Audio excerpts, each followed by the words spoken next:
Muy buenos días, hermanos, que el Señor les bendiga, el Señor sea bendiciéndoles grandemente. Uno mira el mundo, uno mira cómo se encuentra muchos países, incluido el nuestro, donde a lo malo llaman bueno, ¿no? Ya uno ve que la maldad cada vez es más intensa, pero también vemos que a los buenos se les castiga, y al malo se le da ciertos privilegios, y eso está ocurriendo en muchos países, está ocurriendo en muchas partes del mundo. Los impuestos son más altos, el costo de la vida es mucho más elevado. La pregunta es ¿por qué? Muchos creyentes pueden preguntarse el por qué, pero ¿por qué está sucediendo eso en el mundo?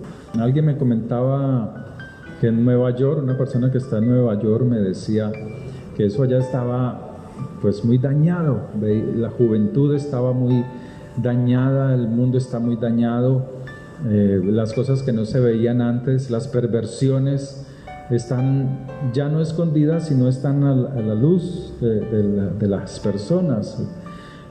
Pero la Biblia nos dice las razones. ¿Cuáles son las razones para que estemos en un mundo así, tan dañado, tan perverso? Y las razones es porque el ser humano se ha olvidado de la ley de Dios, de las enseñanzas del Señor, y por la falta de instrucción en las Escrituras para obedecerla, el hombre está tropezando, el ser humano está tropezando cada día.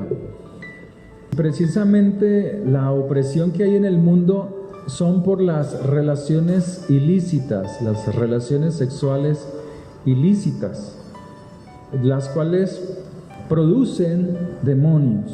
Espiritualmente, las relaciones sexuales ilícitas producen demonios, lo dice la Escritura, lo dice la palabra de Dios. Cuando los hijos de Dios se unieron a las hijas de los hombres, pues de allí nacieron los gigantes.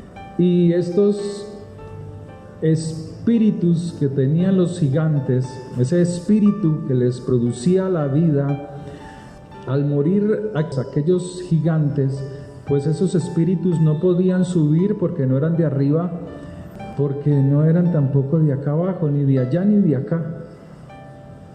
Entonces dice la Escritura que esos espíritus inmundos buscan dónde morar, dónde encontrar casa. Y eso es lo que el Señor dice: cuando el espíritu inmundo sale del hombre, va a lugares desérticos donde morar, donde hallar descanso, y al no encontrarlo, vuelve a la persona que fue limpiada, que fue liberada. Por eso nos toca cuidarnos, instruirnos en la palabra y obedecerlo. Porque la Escritura dice que ese espíritu inmundo, al encontrar la casa barrida y adornada, va y busca otros 7 espíritus peores que él, y el postrer estado de esa persona viene a ser peor que el primero. Entonces el mundo se encuentra así porque el mismo ser humano se ha encargado de crear, aunque no lo sabe, aunque no se ve, crear inmundicia espiritual, y esos espíritus influencia la mente de las personas, de aquellos que están sin instrucción, de aquellos que viven sin el temor a la palabra de Dios. Cuando nosotros miramos la Escritura, hay hombres de Dios que guardaron los mandamientos, y uno de ellos es José. Y dice la palabra que cuando José trabajaba, estaba como sirviente en la casa de sus amos, dice que la mujer de Potifar lo tentó, lo buscó para acostarse, lo acosó, pero él se guardó, él guardó su integridad y no permitió caer en los brazos de esta mujer. Y como resultado vemos que fue un hombre íntegro delante del Señor. Fue un hombre íntegro. Dios nos llama a ser correctos en todo, limpios, que seamos verdaderamente limpios, íntegros cada día. La vida de José se compara con la vida del Señor Jesucristo, de Yeshua, un hombre que sufrió, un hombre que fue enviado a sus hermanos, así como lo fue el Señor, para mostrarles a ellos, para decirles, van a estar bajo mi autoridad. Y asimismo el Señor dice luego en su palabra que tanto lo que hay arriba en los cielos como lo que hay abajo en los cielos se postrarán delante de la presencia del Señor. José fue traicionado por uno de sus hermanos, por Judá. Y asimismo el Señor fue traicionado por uno que hasta precisamente su nombre tiene mucha relación, por Judas, que fue traicionado por uno dentro de esa hermandad. Y son muchos los paralelos que hay en la vida de José y la vida del Señor Jesucristo. Precisamente José actuó como un Mesías en el tiempo de angustia que vino a la casa de su padre cuando hubo hambre. Entonces José fue puesto como virrey, por decirlo de alguna manera, y el pueblo, sus hermanos fueron y buscaron ayuda, fueron y buscaron salvación para que la semilla, la esperanza que Dios había puesto en Abraham, en Isaac y en Jacob no se perdiera, para que tuvieran vida. Y asimismo es el Señor nos da vida. Él es, cuando nos acercamos a Él, Él nos da vida y vida en abundancia. Entonces son paralelismos que hay en las Escrituras que nos enseñan a guardar nuestra vida bajo el poder de la palabra, bajo el poder de la obediencia a las Escrituras. Efesios capítulo 2 nos dice en el verso 11 que nosotros en otro tiempo éramos gentiles. Gentiles es personas sin instrucción, sin conocimiento de la Escritura. Y dice, por tanto, acordaos de que en otro tiempo vosotros, los gentiles, en cuanto a la carne, erais llamados incircuncisión, o sea, no teníamos una señal de recibir el pacto que Dios había establecido, por la llamada circuncisión hecha con mano en la carne. En aquel tiempo estabais sin el Mesías, sin Yeshua, alejados de la ciudadanía de Israel, o sea, sin conocimiento de las Escrituras. Es a través de las Escrituras que tú sabes que no debes matar, no debes adulterar, debes de guardar el día de reposo, debes honrar a tus padres, no debes robar. Es a través de la palabra.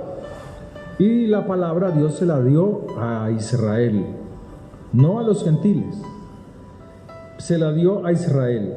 Por esa falta de instrucción, Él dice que eran ajenos a los pactos de la promesa. O sea, obedece y Dios bendice. Tú obedeces y en su tiempo Dios traerá bendición. Sin esperanza y sin Dios en el mundo. Pero ahora en Yeshua HaMashiach, vosotros que en otro tiempo estabais lejos, o sea, sin conocimiento, ignorantes a la vida eterna, ignorantes a la palabra de Dios, a obedecer a Dios. Ahora en Yeshua, porque Él vino a darte la instrucción correcta de las Escrituras, habéis sido hechos cercanos por la sangre del Mesías. O sea, aquellos que en otro tiempo no tenían cómo acercarse a Dios, ahora por la gracia de amor en la sangre del Mesías, por ese pacto de sangre, tienes acercamiento al reino de Dios. Pero no te debes quedar así. Mucha gente recibe la vida eterna, pero se descuidan en la instrucción, o sea, corren el riesgo de perder su vida eternamente. porque tú no sabes cuándo vas a morir. Ningún ser humano sabe cuándo moriremos. Y la muerte llega inesperadamente. La Escritura dice que por la falta de conocimiento estábamos lejos de la ciudadanía, lejos del conocimiento de Dios, lejos del conocimiento y de la instrucción de Dios. Verso 14, porque Él es nuestra paz, que de ambos pueblos hizo uno, derribando la pared intermedia de separación. ¿Qué era lo que nos separaba del Señor? El no tener la instrucción, el no tenerla. Aboliendo en su carne, o sea en el Mesías, las enemistades de la ley, de los mandamientos expresados en ordenanzas, para crear en sí mismo de los dos un solo y nuevo hombre, haciendo la paz, y mediante la viga de ejecución o mediante el castigo, reconciliar con Dios a ambos en un solo cuerpo, matando en ella las enemistades. ¿Por qué las enemistades? Porque los judíos decían, estos son gentiles, estos no guardan Torá, estos no guardan mandamientos, estos se acuestan con las vacas, con los burros, tienen relaciones con animales, se unen entre familiares, roban, matan, hacen daño, o sea, sin instrucción, sin conocimiento. Entonces había una enemistad entre los judíos que tenían el conocimiento de las Escrituras y los gentiles, los que andaban sin ley, sin la ley del Señor, sin la instrucción de Dios. Hoy en día es igual. Hoy en día el mundo está en su ley, en sus mandamientos, en su homosexualidad, en la laxivia, dando placer, dando gusto a sus placeres de la carne, y hace diferencia con nosotros, los que guardamos los mandamientos. No los guardamos todos, pero nos esforzamos en guardar los mandamientos de Dios, ¿cierto? No robamos, no matamos, honramos a padre y madre, aquellos sencillos mandamientos. Entonces él dice que por esa causa había enemistades, no había coinonía. ¿Qué tiene que ver la luz con las tinieblas? Ninguna. De esta enemistad es que está hablando el Señor. Y vino, o sea Yeshua, y anunció las buenas nuevas de paz a vosotros que estabais lejos. O sea, nos acercó las Escrituras, nos acercó los mandamientos, porque por medio de él, o sea del Mesías, unos y los otros tenemos entrada por un mismo Espíritu al Padre. Leíamos ahora, lámpara es a mis pies tu palabra y lumbrera mi camino. Y eso es lo que el Señor venía a mostrar.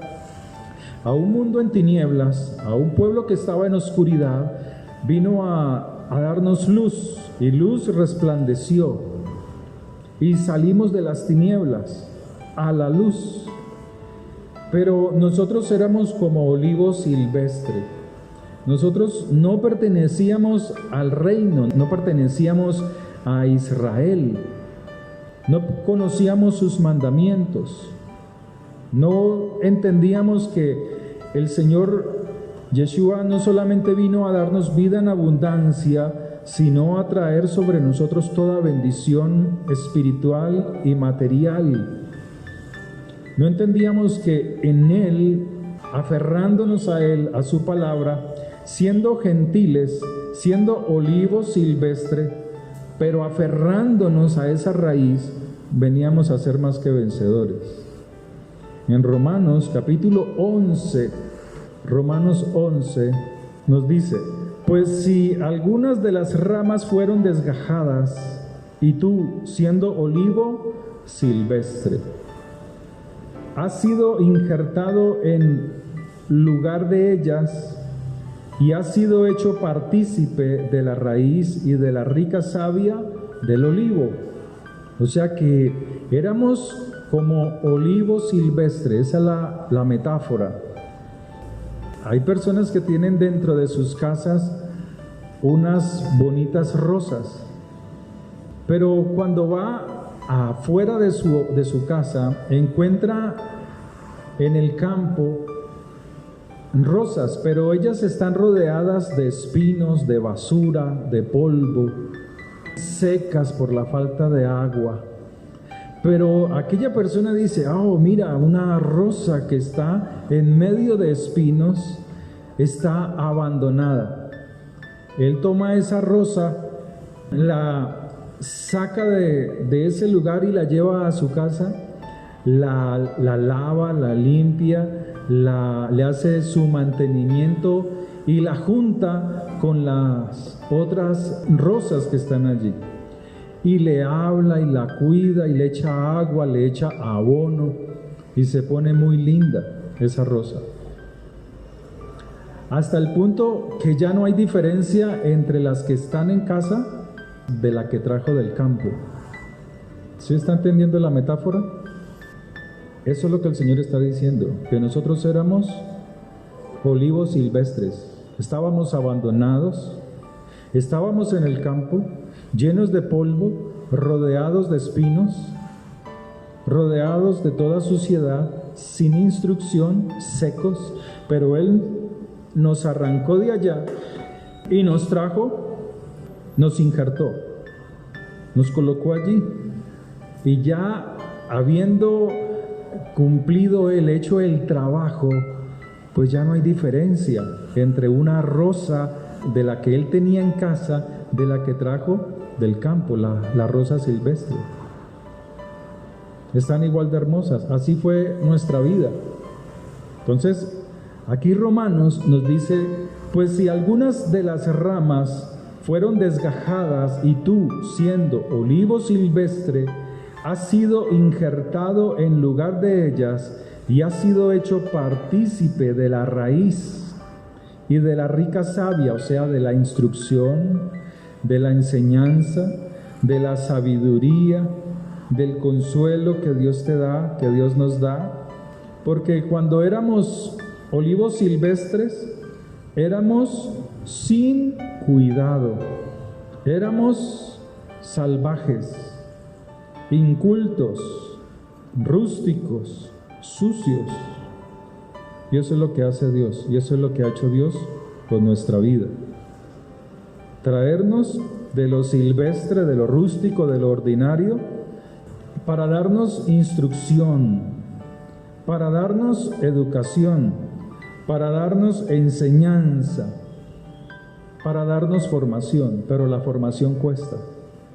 La formación es dura, porque la palabra de Dios dice: muchas son las aflicciones del justo, se está formando, pero de todas ellas te librará el Señor. Eso es formación.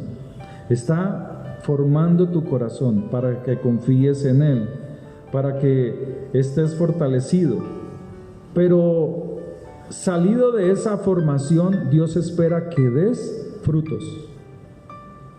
Lucas 13, verso 8. Él entonces respondiendo le dijo: Señor, déjala todavía este año, hasta que yo cabe alrededor, abonarla, tratarla con cariño, con amor, instruirla, traer conocimiento, le dé los nutrientes necesarios para su fortalecimiento y crecimiento. Él nos da un tiempo, Él le da al olivo silvestre, le da un tiempo. Tanto a los que conocen la Escritura, que era el pueblo de Israel, igualmente. Entonces dice, respondiendo él dijo: déjala todavía este año, hasta que yo cabe alrededor de ella y la abone. Y si diere fruto, ¿qué pasa? Todo está bien. Y si no, la cortarás después. ¿Cierto? Amén. Le está hablando al olivo silvestre y le está hablando a Israel, a los que tienen la instrucción. Es para ambos. Es para ambos. Eso, aquí no es que yo soy cristiano y que ya soy salvo. No, aquí no es esto. La Escritura no habla de eso. Dios nos llamó para que le obedezcamos, para que le amemos con corazón dispuesto, con un corazón cada día esforzado, amar a Dios a pesar de las dificultades. Todos tenemos dificultades emocionales de cualquier clase. Mateo 13, desde el verso 24, dice: les refirió otra parábola diciendo: el reino de los cielos, o sea, el gobierno del Señor, el gobierno de Dios. Reino es gobierno. Es semejante a un hombre que sembró buena semilla en su campo. No estaba dañada.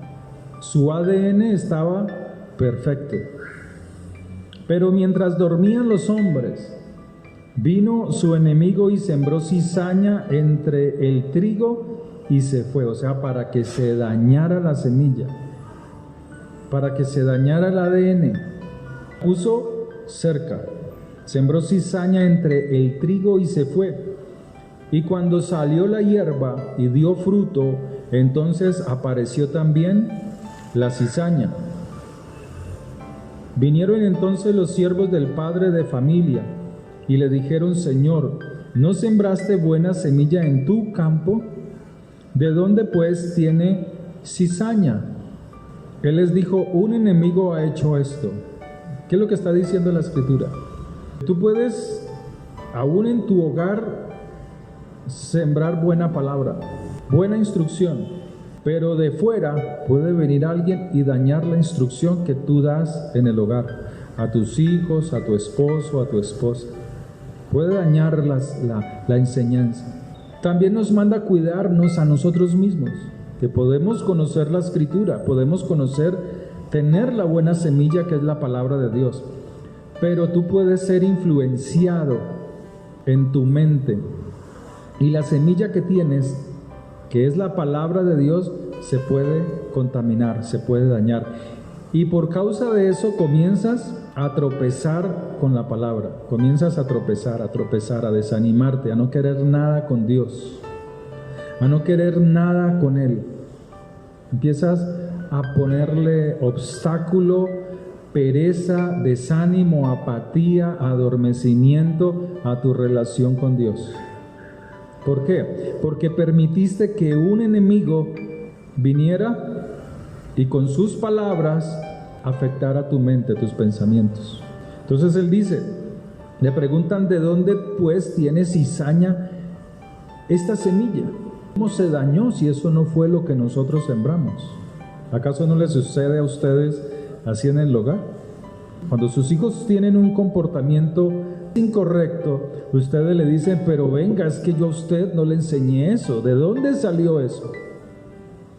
¿Por qué? Porque permitiste que una semilla externa, que el enemigo sembrara cizaña en el corazón de ellos. O porque ellos mismos no cuidaron la semilla y permitieron que el enemigo sembrara en su mente, en su corazón, algo que no es del reino de Dios. Él dice: ¿quieres pues que vayamos y la arranquemos? Claro, hay que arrancarla. Hay que arrancar de raíz todo lo que nos lleva a actuar como el hombre viejo, como un olivo silvestre, abandonado, seco, sin instrucción, sin agua. Eso es lo que Dios nos dice. Él les dijo: no sea que al arrancar la cizaña arranquéis también con ella el trigo. O sea, no es el tiempo. No es el tiempo de la cosecha del trigo. No es el tiempo. Entonces, ¿qué hay que hacer? Seguir instruyendo, seguir instruyendo. Deja crecer juntamente lo uno y lo otro hasta la siega. ¿Por qué? Porque el trigo va a dar fruto, mas la cizaña no tiene fruto. Déjalo crecer juntamente, porque el trigo nos avisará cuándo es el tiempo de su cosecha, cuando ya sale el fruto. Es el tiempo de cosechar. Y al tiempo de la siega yo diré, o sea, cuando el trigo esté listo. Yo diré a los segadores, recoged primero la cizaña, ahora sí, arranquen la cizaña, y atadla en manojos para quemarla, pero recoged el trigo en mi granero, para mi reino, ¿sí? Y estas son las parábolas que las metáforas que Él nos muestra. Él está diciendo que Él en el mundo ha sembrado en un campo grande, que es el mundo. Él sembró la palabra de Dios, pero que el mundo está lleno de cizaña. Usted está rodeado de cizaña. Usted es el olivo silvestre, el cual Dios ha llamado, ha sacado y ha instruido, ha limpiado con su sangre para que reciba más sabiduría, más conocimiento, para que salga de lo inculto, para que salga de lo sucio. Entonces, despedida la gente, entró Yeshua en la casa. Y acercándose a él, sus discípulos le dijeron, explícanos la parábola de la cizaña del campo. Y eso es lo que tenemos que hacer. Hay cosas que no entendemos de las Escrituras y usted debe de esforzarse en conocer los secretos de la palabra de Dios. A veces usted lee la Biblia, pero solo ve la letra, no entiende el trasfondo. A veces usted lee la letra y entiende la historia, mas no entiende la enseñanza. Y así sucede con las Escrituras. Hay que ir a lo profundo de ellas. Entonces el Señor le dice, respondiendo, el que siembra la buena semilla es el Hijo del Hombre. El campo es el mundo. La buena semilla son los hijos del reino. O sea, los que tienen la palabra y la obedecen. Aquí no está hablando de cristianismo. Quítese esa tontería de la cabeza. Aquí no está hablando de cristianismo. Y las cizañas son los hijos del malo. O sea, los que no guardan las Escrituras. Estos se acuestan con las vacas, con los burros, tienen relaciones con animales, se unen entre familiares, roban, matan, hacen daño, o sea, sin instrucción, sin conocimiento. El enemigo que la sembró es el diablo. La siega es el fin del siglo, o sea, la siega es los que son del reino, ya dieron su fruto. Por eso la cosecha está lista, porque tienen fruto, si no, no. De manera que como se arranca la cizaña, ¿cómo se arranca la cizaña? Violentamente se debe de arrancar la cizaña. Y se quema en el fuego, así será el fin de este siglo. O sea, viene con violencia, viene con fuerza. Enviará el Hijo del Hombre a sus ángeles y recogerá de su reino a todos los que sirven de tropiezo y a los que hacen iniquidad. O sea, los aparta para el fuego. Y los echará en el horno de fuego. Allí será el lloro y el crujir de dientes. Entonces, los justos resplandecerán. ¿Por qué resplandecen? Porque tienen frutos. Su esencia son los frutos del Espíritu de Dios. Entonces resplandecen como el sol en el reino de su Padre. El que tiene oídos para oír, oiga y obedezca. Además, el reino de los cielos es semejante a un tesoro escondido en el campo, el cual un hombre halla y lo esconde de nuevo, y gozoso por ello va y vende todo lo que tiene y compra aquel campo. ¿Entiende lo que está diciendo la Escritura? Esto fue lo que hizo el Señor. En el mundo está la humanidad, pero dentro de esa humanidad hay unos que son trigo y hay unos que son cizaña. Hay unos que son del reino celestial y hay unos que son de abajo. Pero para poder sacar el trigo, los que son de mi reino, debo comprar el mundo. Ahora dice la otra metáfora. El reino de los cielos es semejante a un tesoro escondido en una mina, en un campo. O sea, en ese campo hay cosas preciosas, hay oro, hay diamantes, pero están ocultos en la suciedad del mundo. Están llenos de polvo, están llenos de mugre, como el olivo silvestre. Pero para poder sacar esa piedra de oro, para poder sacar esa piedra de diamante, tengo que comprar la mina, tengo que comprar el campo, porque una cosa es comprar el oro. Entonces él lo que hace es comprar con su sangre, ir a un sacrificio, dar su vida por nosotros, para poder sacarnos de ese mundo, de esa suciedad. Por eso la formación no es fácil, la formación es difícil, porque cuando somos formados pasamos por tribulaciones, por angustias, y el Señor dice: muchas son las aflicciones de los que guardan mi palabra, de los justos. Pero los que guardan mi palabra, los justos, en sus aflicciones serán guardados, serán protegidos, serán cuidados, serán llenos de mi gracia, de mi amor, para que sean fortalecidos, para que no caigan, para que no tropiecen. Amén. También el reino de los cielos es semejante a un mercader que busca buenas perlas, que habiendo hallado una perla, vendió todo lo que tenía y fue y la compró. ¿Acaso Él no hizo eso por nosotros? Eso fue lo que Él hizo.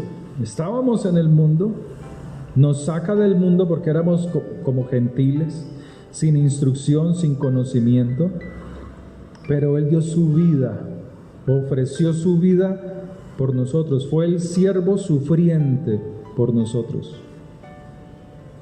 para sacar de ese campo, de ese desierto, algo bueno, algo que estaba seco, algo que estaba necesitado del cuidado celestial. Amén.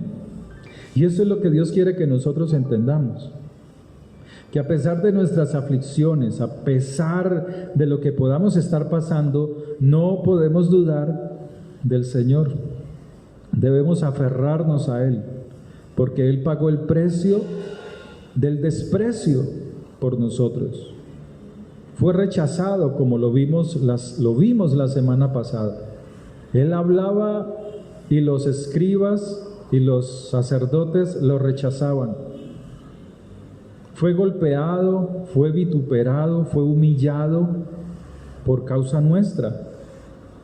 Fue despreciado, pero Él compró el campo para sacarnos de allí como perlas preciosas, como olivo silvestre. Nos sacó de allí y nos injertó en el reino celestial, para que bebamos, para que seamos alimentados de la savia, del conocimiento que es la palabra de Dios, la amemos y la obedezcamos. Amén. Amén. Oremos. Padre, te damos gracias por tu palabra, te damos gracias por tu instrucción. Gracias, Señor, porque tú hoy nos fortaleces con poder. Gracias porque hemos sido llamados, injertados en tu reino. No es por tener una religión, no, es por tener una relación íntima contigo. Padre, ayúdanos. Padre, fortalécenos. Padre, tú pagaste el precio de nuestro pecado, Señor, con tu sangre, con tu vida, Señor, y nos has puesto, Señor, en mejores lugares, Señor, lugares elevados, cerca de ti, Señor. Gracias por tu cuidado, gracias por tu protección en el poder de tu sangre poderosa, Señor. Dígale, Señor, gracias. Dígale, Señor, bendito eres tú, que me has dado la vida eterna en la sangre del Mesías. Amén y amén. Padre, oramos por las ofrendas, por los diezmos. Sé tú bendiciendo a tu pueblo, al dador alegre, Señor. Ponemos este trabajo y esta obra en tus manos, pidiendo tu ayuda y tu favor en el nombre de Yeshua HaMashiach. Amén y amén. Que el Señor les bendiga. Quedamos despedidos.